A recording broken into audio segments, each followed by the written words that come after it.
All right. Hi, Film Addicts. Welcome back to part two with Jeffrey Kramer, actor and producer known for Jaws, Clue, developer of X-Files with producing partner David E. Kelley, Sweet Smell of Success, the Broadway play winning Tony Award with John Lithgow, and Ally McBeal and The Practice. And he has 3 Emmy wins and 3 Golden Globes for The Practice.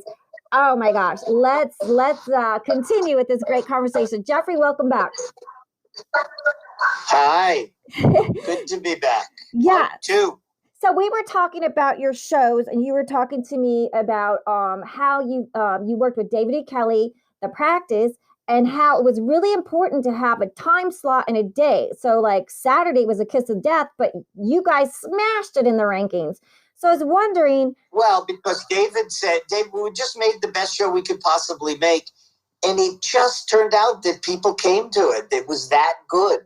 Yeah, and so that I love because having great content, you need great content. And so people that write scripts, scripted content, whether it's TV series or films, long content is very, it takes someone a genius to sit at that computer and work on that to finish something long. Without a doubt. And the New York Times did an article about television at that time and said that particularly David's shows, and I was so proud of him and them, that we were doing some of the best work in Hollywood, better than the movies at that time. Amazing. And nowadays there's like TikTok and Instagram, so people are doing like these pranks, these improvs, and these comedy little mini reels, like 1 and 2 minutes, 5 minutes, 10 minutes. And then also they're streaming. So have you seen how like COVID or the pandemic, how the move from streaming has changed your art? Yes, in the sense that in a way they brought back things like miniseries you can do now on streaming, and also you can do things that you couldn't do on broadcast, and you'd have to go do it on, let's say, premium cable. But the streamers have become the premium cable, and they have something for everybody. And it kind of, they're the new networks, and in many ways they have expanded and broadened the reach of television, because all the movies now, because of COVID, are on TV, and you can't go to a movie theater, and it's weird because even now when we pitch on Zoom, but Zoom kind of takes that spontaneity out of it. You try to get it down as best you can, and you try to make it as presentational as possible. So we have sometimes a deck with pictures that will help augment your storytelling, and that makes a difference in this. Oh, yeah. So you're zooming a lot. And zooming, it's kind of fun. You either put the fake background so no one can see your dirty dishes behind and the kitchen. That's right. That's right. Yeah. And I do a lot with a lot of people have animals and dogs. And sure enough, a dog's going to bark. And always an ambulance or a fire, a police car is going to go by. You're like, no, can't you wait until I'm done? Yeah, that's right. But one of my favorite things, I think, along with many, many people, is we like binge watching. So you can see the whole show from beginning to end. I get it. But what's really interesting is that now it's totally accepted, and it helps grow an audience. When I started at Fox, they couldn't repeat an episode for 6 months for fear of hurting the growth of the audience. If you showed it over again, they thought nobody would watch it. And so interesting. Yeah. And nowadays it's like all about the binge watching from beginning to end, like Game of Thrones. I mean, binge watching Game of Thrones. Oh, you bet. Yeah. And it took me a while to get into it. And then once I got into it, I would just be screaming at the TV, no! How did they get rid of Jon Stark? No! Oh, I just binge watched Call My Agent, which is my favorite. It's just unbelievable. It's on Netflix. It's so much fun. It's so theatrical. And it's just joyous about the industry. It's just so great. Oh, Call My Agent. Well, they can call Jeffrey Kramer. Dude, come on, do a little acting. Yeah. They can call me. I act. I do voiceovers. Call me. Hey, hello. Don't call us. We'll call you. I like that. And so, so you went from TV. Is there any other shows you want to talk about? We talked about the X-Files, how spectacular David Duchovny and Gillian Anderson is. We talked about your amazing The Practice. We talked a little bit about Ally McBeal with Callista Flockhart, how you discovered these incredibly talented actors that came kind of out of nowhere, right? Well, yeah, but I always have whatever I do, it's got to be about something. It has to have a good concept or conceit. You know, I'm out there now. I have a book that's written by a woman I know and I admire and respect named Laura Blumenfeld. It's called Revenge. Ooh. And this is a true story. In the 1980s, Al Fatah was shooting tourists in Jerusalem and Tel Aviv, and they shoot her father in the head. They doesn't kill him. The shooter is captured. It grazed the father's head. She's a reporter at the Washington Post, and she is infuriated that somebody tried to kill her father, and she wants revenge. She then goes around the world to Albania, where they have a book on revenge, to Iran, where the mullahs have all sorts of rules about revenge. And she goes to the mafia and in Israel. And then she goes and befriends the shooter's family. They don't know who she is. They just know she's a reporter doing a book about revenge. And it's so interesting because they fall in love with her. The family wants to name a grandchild after her. She has the brothers smuggle letters into prison for the shooter to answer. And eventually, 12 years later, there's a hearing to let him out of prison. And she then divulges who she is. She barges in, speaks up in this hearing, which she isn't supposed to. And her revenge is to forgive him, which is something else, because done right, this makes any intractable problem in the world potentially solvable. And I think that's important, particularly today. That's an incredible story that that she befriended the family. I was going to say, did she fall in love and marry someone? But no. You know, the forgiveness is amazing, that you can forgive someone that actually hurts you, or a family member. Wow, what a journey. What a beautiful soul. So, and if we could find some of that, then anything is potentially solvable. Oh, that sounds like extraordinary. Is it going to be a TV series, movies, mini movie series? I think it's a few hours on streaming, and we could do it that way. Oh, yeah. And there's like documentaries, docudramas, many. Yeah, for sure. You name it. Yeah. And then so I want to get into like how you started doing your play. Can you tell us how the sweet smell of success came about on Broadway? Well, I ran a company for a family that I had known for many years, and they gave me an opportunity, and we were supposedly going to make some movies and TV, but John Lithgow called me, and they lost some money. Some backer fell out, because John and I have been friends since we're 18 years old. He beat me out for a Fulbright years and years ago, but he worked for us on Martha's Vineyard at our theater, and he's just a lovely man, and he and I were the villains. He was the chief villain in Santa Claus the movie with Dudley Moore. It was so much fun. And we've been friends, and he always helps me out in my charity for Tourette syndrome. We honored him, and Richard and Callista and Dylan, all over the years. It's been terrific. And within an hour, the family who ran this company put $1 million into Sweet Smell of Success. The old producers used to say, "Boy, how did you get this money so quick?" It was great, but it was so good. And John was terrific. It had a book by John Guare, and music by Marvin Hamlish, and lyrics by Craig Cornelia. And it was directed by Nick Heitner. And I mean, it was something special. And it didn't really work, because I don't know that they could redeem the hero who kills somebody in the first act. So John won the Tony as Best Actor. And it was just terrific. But it was so exciting to be producing a Broadway play it was just lovely. I had such a nice time. It was something special. And then I had found a small play called The Godfather Workout. It was performed in a theater above Jerry's Deli in the Valley. It's one man named Seth Eisler, who played every role in The Godfather.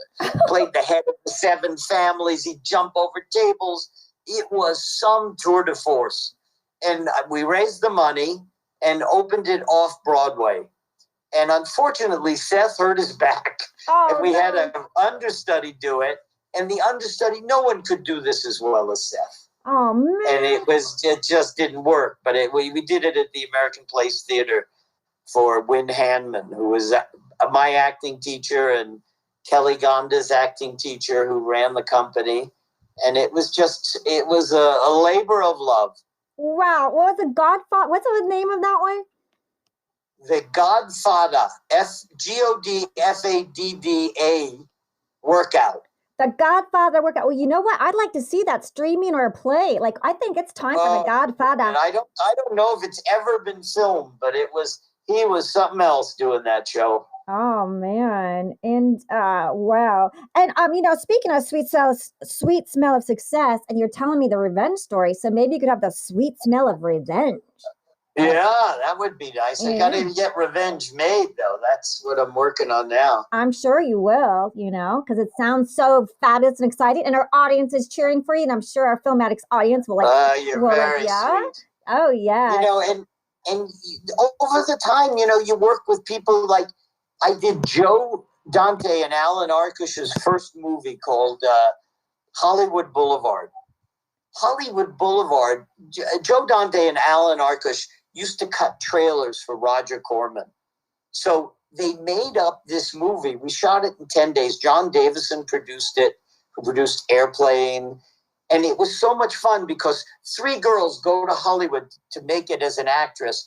And at one point, it's intercut with footage, so they're taking on the entire Filipino army. And it was such a kind of satire on movies, and it was so much fun. Commander Cody sang the theme song, Truckin' and Fuckin'. It was unbelievable.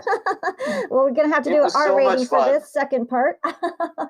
Yeah. And you had an acting role in that, walking down Hollywood Boulevard, right? I played the male lead. And Candace Railson, who was Queen of the Bees, played the female lead. And it was just a delight. And I loved those guys. We became good friends, and it led to other work together, and it was always good. Oh, that's amazing. No complaints. So I just want to ask you real quickly before we talk about your charity. So how did COVID affect your art and your life, and what's coming up for you? And then we're going to talk about your Tourette's charity. Can you just let us, the name of it's Tourette's, what's the name of the organization? The Tourette Association. The Tourette Association. David Kelly was always into that. David Kelly, when he did LA Law, they coined the phrase TV Tourette because there was a character on there who would shout epithets, which about less than 10% of Touretters do. They shout epithets and things that they don't have much control over at all. And Tourette, by the way, is not a disease. It is an inherited syndrome.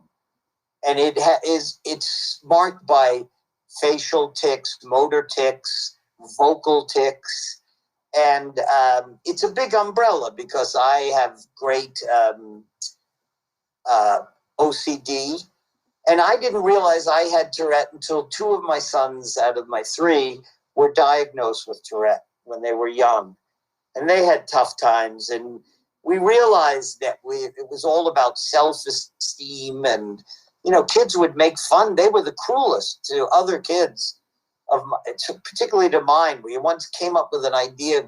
Went into the schools and said, "You know what? Let's all tell a secret about ourselves." And my little boys would say, "When I do this, or I make this noise, or I do something, I do it because I was born with something called Tourette syndrome and I can't help myself." And they go, "That's why you do this?" It took some of the onus off of it. And we had no information. We were terrified as parents. So we started the Tourette Syndrome Association dinner.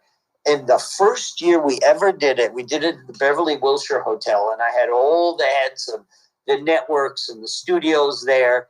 And we brought in a whole table of kids who had Tourette. And at one point during the dinner, you heard kids at the table shouting their epithets. A couple of them were going, fuck, fuck, fuck. And kids were turning around in this room of 600 people at the Beverly Wilshire.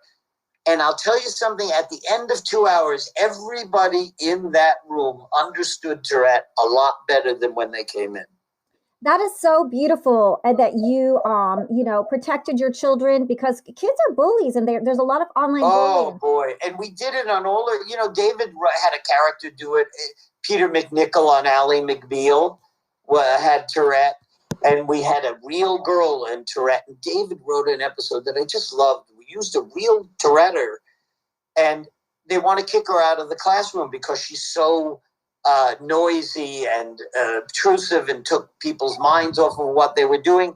And they end up before a judge, and the judge says, wait a minute, we cannot homogenize our classrooms. We're better off by learning from people who are different than we are, and to understand them and accommodate them and incorporate them into our worldview. And I think that's the answer to today. It's much more important to do that. Yeah, and kindness is a two-way street. Really, it's like just beautiful. And I told you that I dedicated a book because to Pedro and the robot, and Pedro stutters, and his robot that he finds gives him the confidence to not be bullied by the kids. So I mean, I'm doing my part by writing children's stories that have the kids have issues, and I even wrote one because I'm hearing there's a lot of Asian bullying.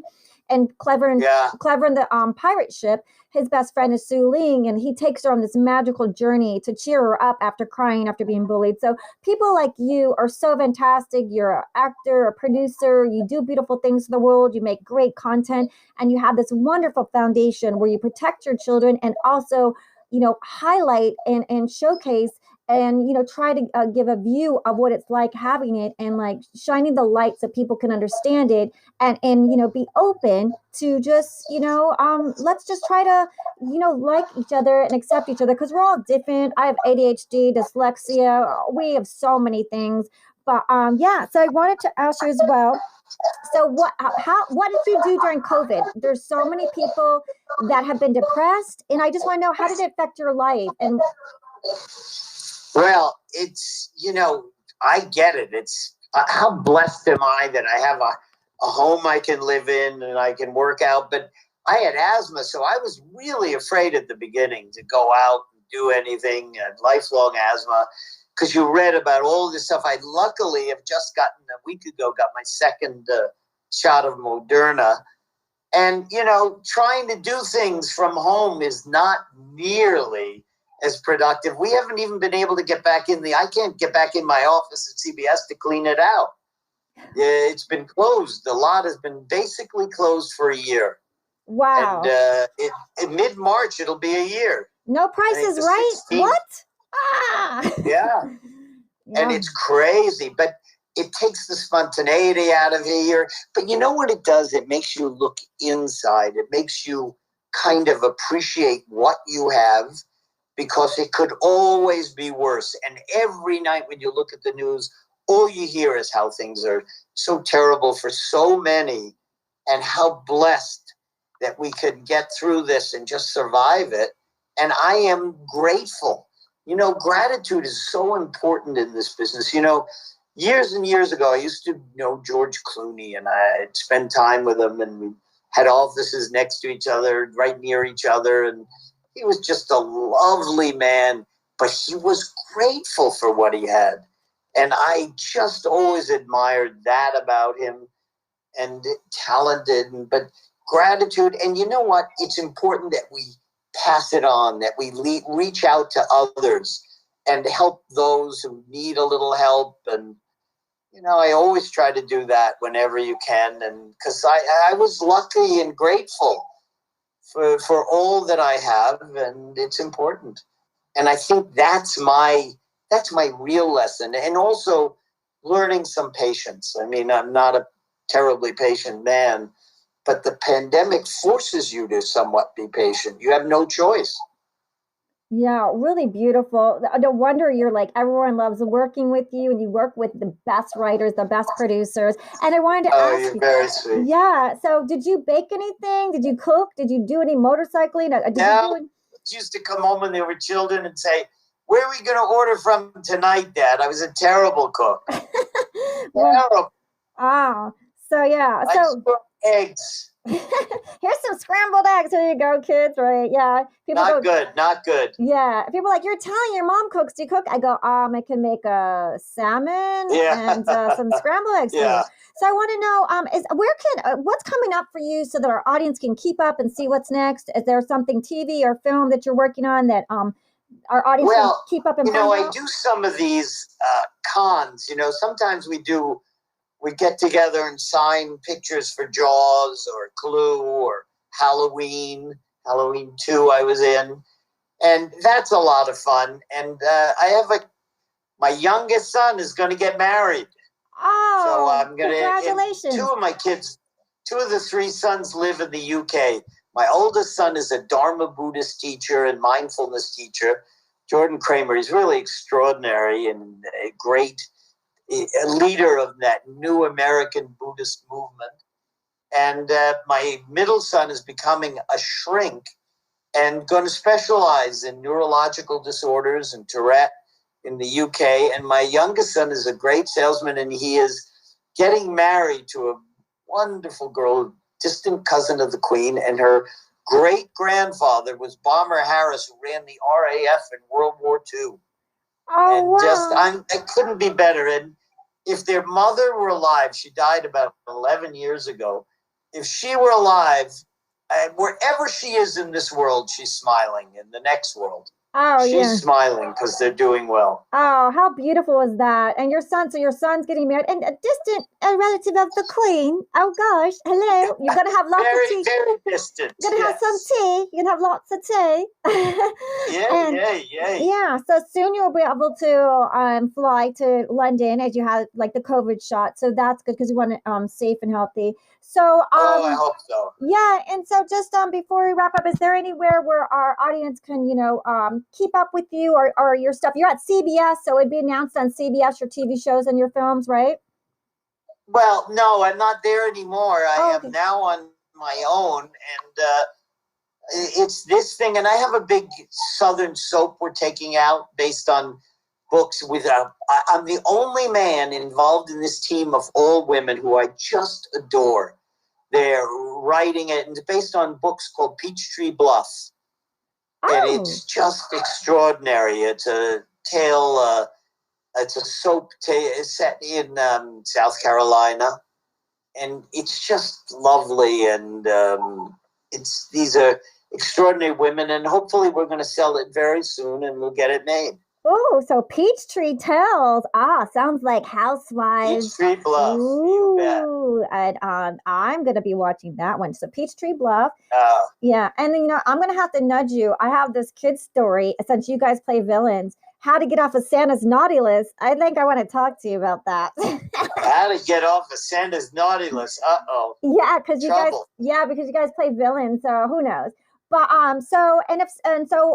do you do social media or anything like that, or do you want to put a little social media? I do. I have Jeffrey Kramer Official is on Instagram, and it's mostly Jaws things because there's a lot of fanatics. FINATICS.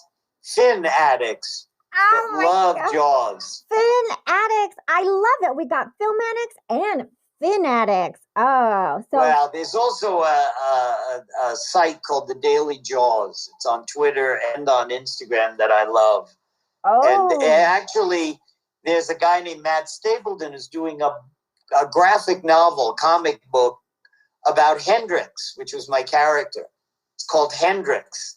And if you follow the Daily Jaws, you can read about that stuff and Matt Stapleton. And it's all good.